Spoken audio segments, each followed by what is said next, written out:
안녕하십니까, 닥터 비트맨입니다. 네, 지금 코인마켓캡에서 가격들을 살펴봤습니다. 전체적으로 소폭 상승하는 모습을 보여주고 있는데요. 네, 오늘 리플 XRP가 많은 코인들이 하락하고 있는 가운데 혼자서 치고 올라가더니 다른 코인들도 전반적으로 같이 오르는 이런 모습을 보여주었습니다. 네, 굉장히 좋은 모습인데요. 정말 암호화폐 상승장 이제 얼마 안 남았다는 의견들이 지배적인 가운데 이렇게 소폭 상승하는 모습이 암호화폐의 대상승장으로 가는 조그마한 발판이 되었으면 좋겠네요. 네, 그러면 제가 준비해온 소식으로 바로 넘어가도록 하겠습니다. 오늘 리플 XRP에 관한 많은 좋은 소식들이 나왔습니다. 네, 첫 번째입니다. 나스닥이 실시간 리플 XRP 지수 서비스를 추가한다고 합니다. 증권거래소 운영업체인 나스닥이 리플 XRP 암호화폐 지수를 추가한다고 30일 코인데스크가 보도했다고 하네요. 보도에 따르게 되면 나스닥은 뉴질랜드에 본사를 둔 블록체인 데이터 및 리서치 회사인 브레이브 뉴 코인과의 제휴를 통해서 5월 1일부터 XRP의 실시간 지수 정보를 제공할 것이라고 합니다. XRP 리퀴드 지수는 미국 달러로 표시가 되면서 시장의 가장 유동적인 끝을 기준으로 XRP 가격의 현물 또는 기준 금리를 제공할 것이라고 하는데요. 네, 브레이브 뉴 코인은 별도의 성명을 통해 XRP LX는 거래량과 주문량에 따라 가장 유동적인 교환의 데이터만 제공한다고 밝혔다고 합니다. 네, XRP LX의 실시간 가격을 참고하는 구성 거래소에는 비트파이넥스, 비트스탬프, 폴로닉스, 크라켄, 코인베이스가 포함되었다고 하는데요. 네, 나스닥은 XRP LX는 2014년으로 거슬러 올라가는 데이터를 포함하고 있고 매 5분마다 갱신된다고 하면서 한편 나스닥은 올해 초 글로벌 데이터 서비스에 비트코인과 이더리움 지수를 추가하면서 브레이브 뉴 코인과 첫 제휴를 했다라고 기사가 마무리되고 있습니다. 네, 리플 XRP 나스닥에 이런 서비스 지수가 추가된다는 게 리플 XRP에 어떠한 영향을 미치게 될지 한번 지켜보도록 하겠습니다. 네, 또 리플 XRP에 관한 소식입니다. 500억 달러 규모의 거대 은행이 리플의 XRP로 국제 지불 서비스를 개시했다는 소식입니다. 네, ccn.com에서 4월 24일 금융 부문 회의에서 사우디 영국 은행이 자사의 인스턴트 국경 간 전송 서비스 유동성에 대한 암호 자산 XRP를 이용하는 리플 블록체인 네트워크를 기반으로 지불 인프라의 출시를 발표했다고 합니다. 거의 500억 달러의 자산을 보유한 SABB는 처음에 사우디 아라비아 통화 당국의 지원을 받아서 2018년 1월 리플 네트워크에 가입하여 지불을 처리하는 신축 기술을 블록체인에 사용했다고 하네요. 네, 그러면서 리플의 CEO 브래드 갈링하우스는 스위프트를 추월하여 지배적 은행 인프라 제공자가 되는 그의 비전에 대해 일관성 있게 노력해 왔다고 얘기를 하면서 스위프트가 수십 년 전에 개발한 은행이 오늘날 사용하는 기술은 실제로 시장에 진화하거나 유지하지는 못했다면서 스위프트의 오래된 기술은 리플로 대체할 것이다 라면서 기사가 마무리되고 있습니다.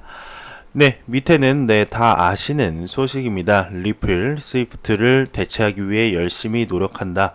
매일 이제 파트너십이 나오고 있다라는 소식이어서 넘어가도록 하겠습니다.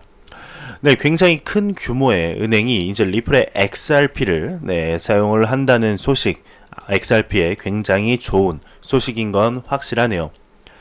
네, 앨런 머스크가 한마디 남겼다고 합니다. 이더리움 딱 한마디 남겼다고 하는데요. 앨런 머스크 테슬라 CEO는 약 2시간 전 본인의 트위터에서 이더리움을 언급했다고 합니다. 네, 다음 트윗에는 그냥 just kidding, 그냥 장난이야, 농담이야 라의 준말인 JK를 이렇게 올렸다고 합니다. 네, 이 트윗에는 많은 사람들이 반응을 했다고 합니다. 그 중에 눈에 띄는 두 사람이 있는데 첫 번째는 트론의 저스틴 선 CEO가 본인의 프로젝트인 트론과 비트토렌토를 언급했다고 합니다. 네, 다음은 이더리움의 비탈릭 부테린인데요. 네, 비탈릭 부테린은 앨런 머스크에게 10월에 있을 이더리움 데브콘 행사에 와야 한다며 초청을 했고, 이에 앨런 머스크는 무료 이더리움 좀 그만 나눠줘라고 이제 대답했다면서 기사가 마무리되고 있습니다. 네, 정말 무슨 뜻으로 올렸을까요? 그냥 장난으로 뜬금없이 이더리움을 올렸을까요? 네, 뭔가 있는 게 아닐까요? 저희가 모르는 뭔가 있지 않나? 네, 이런 의심이 드네요. 네, NYSE와 관련된 비트코인 거래소 벡트가 디지털 자산 관리 업체를 인수했다는 소식입니다. 뉴욕 증권 거래소의 운영사인 인터컨티넨탈 익스체인지가 출범하는 암호화폐 스타트업 벡트는 최근 블록체인 야망을 드러냈다고 합니다. 네, 이 회사는 오늘 당사의 암호화폐 상품에 대한 규제 승인을 얻기 위한 노력의 일환으로 디지털 애셋 커스터디 컴퍼니를 인수했다라고 발표했다고 하네요. 네, 보도에 따르게 되면 벡트는 단지 비트코인 거래소를 만드는 것에 초점을 맞추는 것이 아니라 그들이 기관을 위해서 커스터디 및 지불 플랫폼 서비스를 제공하는 것을 목표로 하고 있고, 이 모든 것들은 여전히 규제 승인을 필요로 한다고 합니다. 네, 그러면서 이 회사는 최근 비트 라이센스 신청을 발표를 했고, 뉴욕에서 신탁 회사가 되기 위해 추진하고 있다고 하네요. 스타벅스, 마이크로소프트와의 제휴에 관한 긍정적인 소식에도 불구하고 벡트의 노력은 규제의 지연으로 인해 계속해서 시간이 끌리고 있죠. 네, 벡트는 암호화폐로 지불되는 비트코인 선물 계약을 제공하기를 원하면서 이것은 다른 비트코인 선물 상품들과는 차별화되는 점이다 라고 언급을 하며, 벡트는 몇 가지 다른 야심찬 프로젝트를 염두에 두고 있지만 이를 착수하기 전에 여러 단계의 관료적인 절차를 통과해야 한다고 합니다. 네, 아담 화이트는 오늘 벡트의 블로그에 다음과 같이 적었다고 하는데요.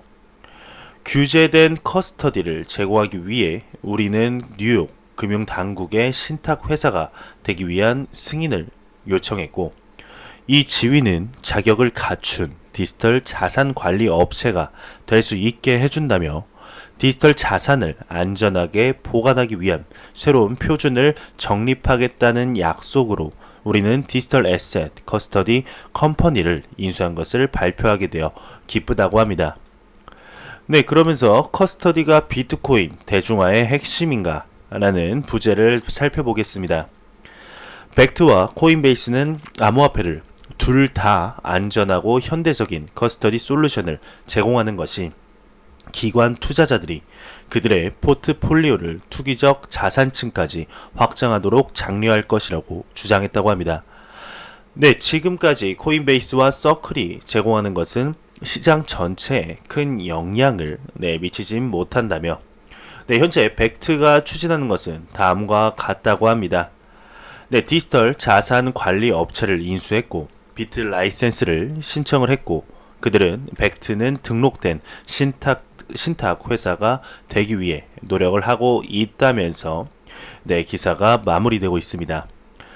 네, 벡트와 ETF에 관한 이런 소식이 계속해서 나오고 있는 가운데 규제 당국의 승인이 나지 않아서 오픈도 못하고 ETF 승인도 안 나고 있습니다. 네, 하루빨리 ETF와 벡트 승인 및 오픈을 해서 암호화폐, 지친 암호화폐 투자자분들에게 단비 같은 소식이 나왔으면 좋겠습니다. 네, 트론 명칭 사용 암호화폐 업체 주의 긴급 공지를 했다고 합니다. 네, 트론이 긴급 공지를 통해 트론의 명칭을 이용한 암호화폐 주의를 당부했다고 하는데요. 네, 트론 측은 슈퍼 트론이라는 암호화폐 명을 사용하는 업체가 트론과 협력 관계라며 향후 트론 골드를 발행할 예정이라고 홍보하고 있다며, 네, 또한 프로모션 페이지에 트론의 창립자인 저스틴 선 사진을 도용하고 있다고 합니다.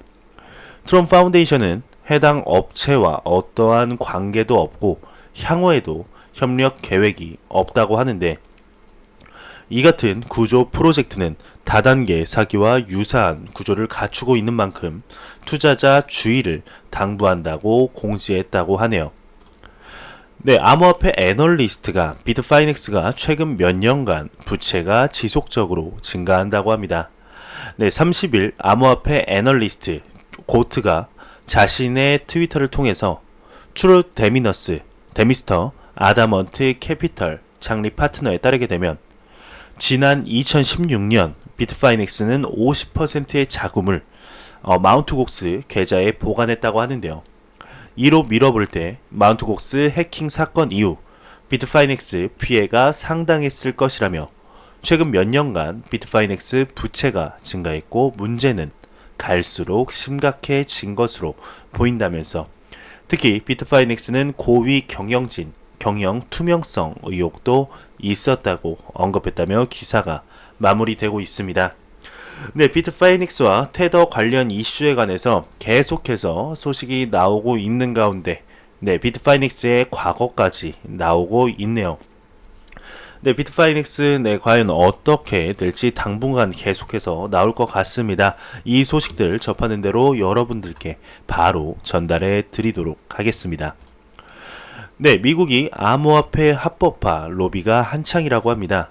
미국 정치 전문지 롤콜에 따르게 되면 올해 1분기 로비 자금 내역을 공시한 80개 핀테크 기업 중 절반 이상이 가장 큰 관심사로 블록체인과 암호화폐를 꼽았다고 합니다. 해당 80개 기업이 지난 1분기 지출한 로비 자금은 4,200만 달러에 달하며 마스터카드, 알리바바, IBM 등이 해당 기업 리스트에 포함됐다고 합니다. 네, 블록체인 협회가 정부 관련 기업에 16만 달러를 지출했고 코인센터 또한 로비에 14만 달러를 지출한 것으로 나타났다고 하는데요. 네, 블록체인 협회의 크리스틴 스미스는 이와 관련해 암호화폐를 증권법에서 제외하는 게 현 시점에서 가장 가장 중요한 문제라며 암호화폐 세법 정비 또한 우선순위에 있다고 언급했다면서 기사가 마무리되고 있습니다. 네, 미국 같은 경우는 로비스트라는 직업이 따로 있을 정도로 로비에 관해서 합법화 그리고 오히려 장려를 하는 이런 모습을 보여주고 있는데요. 암호화폐 합법화를 위해서도 로비를 열심히 하고 있네요. 근데 로비라는 이런 단어 자체가 조금 한국에서 듣기는 약간 불편하긴 한데요. 그래도 로비를 로비라고 하지 뭐라고 하겠습니까? 네, 이렇게 로비를 해서 암호화폐가 정말 제도권 안으로 들어오면은 좋은 거 아닐까요? 네, 중국의 클라우드 업체가 2년간 블록체인 사업 연구에 1.35억 달러를 투입했다고 합니다. 중국 유령 미디어 신화재경에 따르게 되면 중국 클라우드 컴퓨팅 서비스 업체인 슐레이가 최근 2018년 연도 보고서를 공개했다고 합니다. 네, 해당 보고서에 따르게 되면 슐레이는 지난 2017년 매출액의 33.2% 상당인 6,690만 달러를 투입한 데 이어서 2018년에도 블록체인 연구의 매출액의 33.1% 규모인 6,780만 달러를 투입한 것으로 나타났다면서 기사가 마무리되고 있습니다. 네, 중국도 요즘 들어서는 블록체인과 암호화폐의 좀 친화적인 모습을 살짝 보여주고 있는데요. 우리나라도 정말 블록체인과 암호화폐를 너무나 따로 생각을 하다가 요즘 들어서 여야당이 블록체인과 암호화폐를 조금 제도권 안으로 들어오려는 노력들을 하고 있는 것이 좀 그래도 긍정적으로 보고 있지만 아직까지는 미국이나 일본 이런 블록체인, 암호화폐의 선진국이라고 할 수 있는 그런 국가와의 이런 격차는 아직까지는 좀 먼 것 같네요. 네, 계속해서 정말 발등에 불 떨어졌다 생각하고 암호화폐 산업에 대해 좀 더 관심을 가졌으면 좋겠습니다. 네, 토큰 스위스가 암호화폐 전략 추종 거래 플랫폼을 출시했다고 합니다.